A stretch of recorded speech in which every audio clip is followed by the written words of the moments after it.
March 3rd, 1996, Zaire. It's September 12th, 1987. My name is Major Alan Schaefer, also known as Dutch, U.S. Army veteran, Special Ops Commander, and the only survivor of the Valverde incident. These tapes are my personal testimony. Insurance. Should anything happen to me, what I found won't be lost. My team was brought in to rescue a Guatemala cabinet minister and his aide, who had been captured by guerrilla forces in Valverde. We located the downed helicopter, and the skinned bodies of those aboard hung in nearby trees, seemingly at the hands of guerrilla fighters. After assaulting their camp, it became clear that the mission was a setup. American intelligence had sent us to retrieve the captured agents who had been on recon for future military action. But none of that matters, because while we were clearing out the guerrillas, something was hunting us. An invisible killer tracked us as we made our way to the extraction point. In 24 hours, it wiped out my entire team. Rick Hawkins, Blaine Cooper, Mac Elliott, Billy Soule, Jorge Ramirez, and Al Dillon, the best soldiers I've ever known. Men I trusted with my life were butchered like animals. It was a nightmare. We walked in with guns, but it had perfect camouflage, advanced weaponry, and could see heat. It was strong and smart, a pitiless hunter. I waited, I watched, and when I understood it, when I saw how it hunted, I killed it. As it lay dying, in a final fuck you, it activated an explosive device. I barely escaped that blast. My radiation sickness and the crater of the explosion are the only evidence it ever was here. I've given my official statement to Agent Peter Keyes of the OWLF, but it's become clear I needed to investigate Valverde myself. Keyes was thorough, but he asked all the wrong questions. I mean, we have proof of alien life, but that life sees us as game. It's an alien whose first contact with humanity was to hunt us for sport. All Keyes cared about was the technology lost in the explosion. He can see the jungle for the trees. I see the threat. He sees the opportunity. Spies are all the same. I mean, we aren't people to them. We are assets. How many soldiers will he feed to those monsters just for a chance to steal from them or to learn from them? The government can't be trusted. So I will have to do this on my own. I'm cutting my treatment short and going off the grid. I will make my way back to South America to Valverde.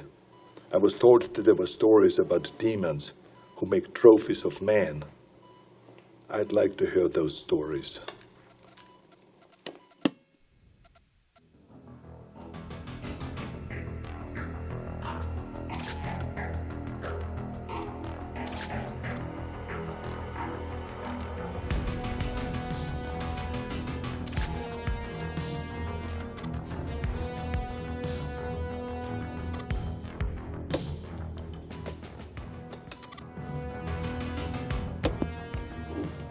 April 8th, 1991. I'm not dead yet. I'll admit, I regret not curing my radiation sickness before I left. It made leaving the country difficult. I cashed in a few favors, took one too many off-the-book flights in rusted-out buckets, but I made it back to Valverde.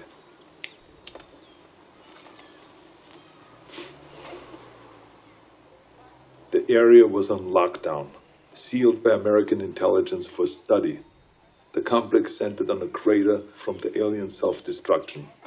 I found the scientists slumming in a local bar.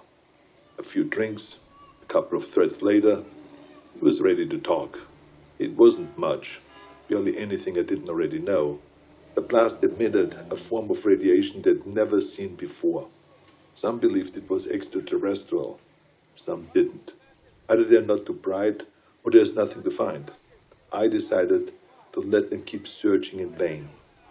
It kept them busy and off my trail.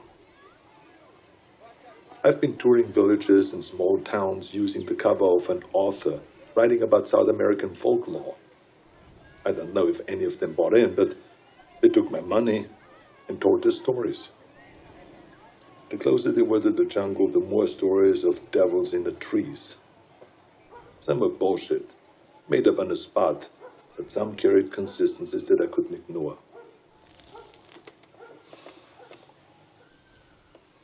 Whatever it was, the demons who make trophies of man, the devil of the trees, or the skull taker, the stories always began on the hottest summer that they could remember. In the summer of 1987, Valverde Valley broke its all-time high in temperatures. They love the heat. It must remind them of home. Everything else confirmed the truth of the stories. Proud warriors skinned and hanged, skulls and spines ripped from their bodies. Maybe it was obvious from the beginning, but it wasn't until I heard the stories that I truly accepted the purpose of these mutilations. I mean, they're taking trophies. They travel impassable distances to hunt us, skin us, and mount us over some alien fireplace on another world. It would be disgusting if it weren't so familiar. Where do I go now? It's been on my mind all year. The takeaway from all this intel is that they've been doing this for decades, centuries maybe. They're coming back, and I need to be there when they do.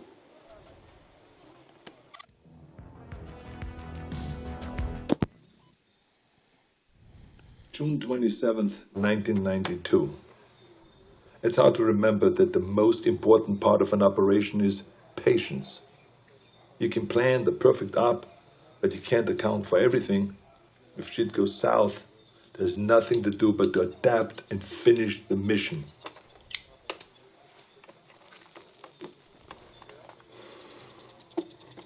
Sometimes you just get lucky. I was in the dock, 10 clicks downriver from the Valverde border, figuring out my next move. I was ready to pack it in. I thought that I learned everything that I could, that there was nothing left for me to find. The OWLF had abandoned the detonation site a year ago, and I thought that they already shipped back to America. That's when I saw Agent Peter Keyes tie his skiff to the dock. I haven't seen Keyes since I gave my official statement to him.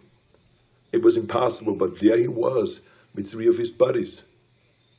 All agents. The clean, tidy outfits give them away all the time. They don't want to get down in the dirt, you see. That's what they pay soldiers to do.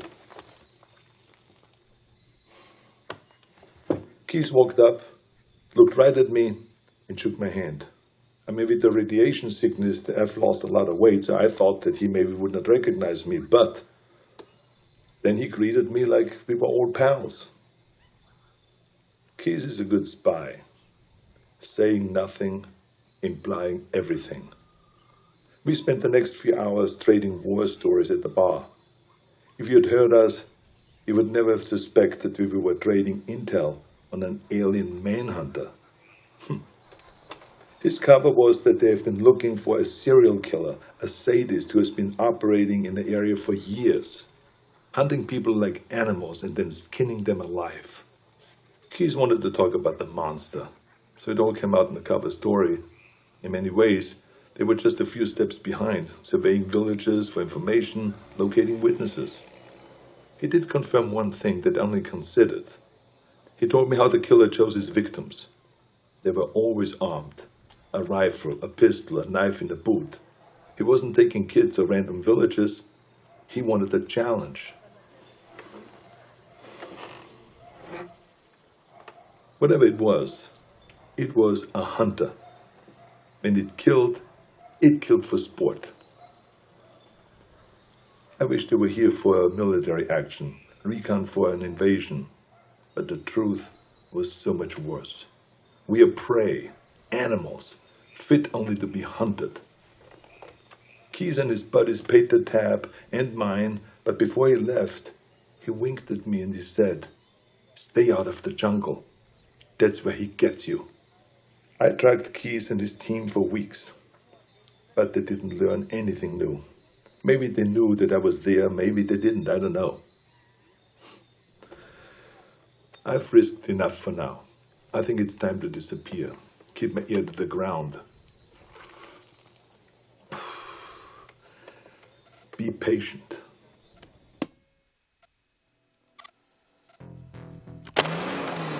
March 3rd, 1996, Zaire. I thought I could wait. I thought that I could hold back and make my move at the right time. I couldn't. Fuck. I had to find them. I needed to hunt it or let it hunt me. I joined up with any private military company that was headed into the hot zone. I pulled every string, cashed out every favor just to follow the sweat and the death that attracted the demon. I eventually put together a team myself. Lost soldiers and haunted men, willing to fight and to die wherever I led them. They thought that I was a legend, and I let them believe that. I'm quiet and good in what I do. They needed them to see me as a legend, so that they could take them to die in a sweltering jungle. We went on more missions than I can remember. We didn't fire until we were fired at. They thought that it was my code. It wasn't. I was waiting and watching. Our last mission was an evac up in the Congo. A private munition base had gone dark.